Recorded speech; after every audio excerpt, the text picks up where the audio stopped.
लोकसभा निवडणुकीतील महायुतीच्या जागा वाटपावरून भाजप आणि शिंदेंची शिवसेना यांच्यात मतभेद निर्माण झालेत। याचे पडसाद म्हणून शिंदे शिवसेनेचे नेते रामदास कदम यांनी भाजपवर टीका केली होती।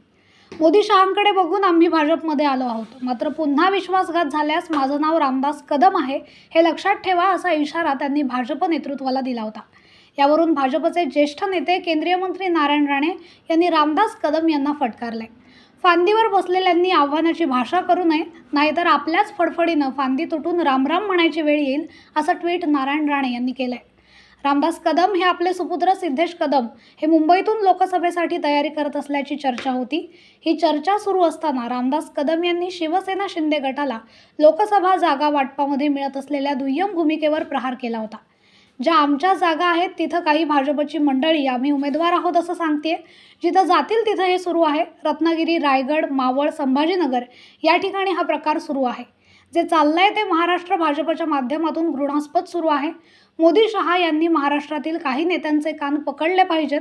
प्रत्येकाला आपापला पक्ष वाढवायचा आहे, परंतु तुमच्या विश्वासावर जी लोक आली आहेत त्यांचा केसाने गळा कापू नका। भविष्यात तुम्ही यातून वेगळा संदेश महाराष्ट्राला देताय याचं भान भाजपच्या लोकांना असणं गरजेचं आहे, असं रामदास कदम यांनी म्हटलं होतं। या वक्तव्याचा नारायण राणे यांनी समाचार घेतलाय। या संदर्भात त्यांनी ट्विट केलंय। या ट्विटमध्ये नारायण राणे म्हणतात, आमचे मित्रपक्ष आणि सहकारी यांच्या गळ्यात हार पडावे, त्यांचा सन्मान व्हावा यासाठी भारतीय जनता पक्ष नेहमीच कार्यरत असतो।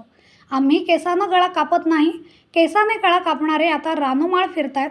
आपणच आपलं नाव घेऊन काय उपयोग, जनमानसात आपलं नाव असलं पाहिजे।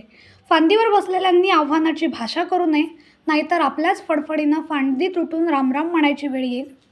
नारायण राणे यांच्या ट्विटमध्ये कोणाचाही नामोल्लेख नसला तरी त्यांचा रोख रामदास कदम यांच्याकडेच असल्याचं स्पष्ट झालंय। त्यामुळे राणेंनी कान टोचल्यावर रामदास कदम शांत होतात की राणेंना प्रत्युत्तर देतात याकडे आता लक्ष लागून राहिलंय। कुणाल मांजरेकर, कोकण मिरर, सिंधुदुर्ग।